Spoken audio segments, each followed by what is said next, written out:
Asali hizi zitakupata kwa wewe mwanaume mwenye changamoto ya fungus ambayo imekuwa sugu kwenye korodani, kwenye uume ama kwenye njia ya mkojo.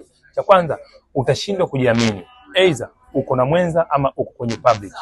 Lakini pia itakupelekea kwenda kushusha mfumo wako wa hormone, yani hormone testosterone. Hii itashuka.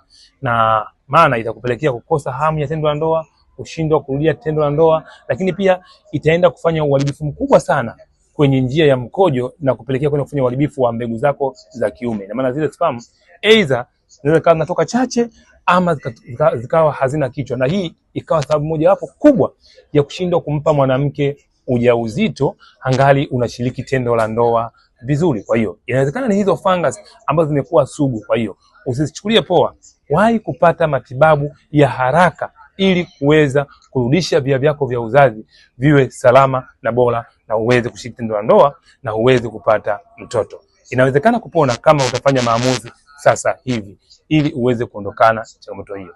Afya ni mtaji. Hakikisha unao wa kutosha.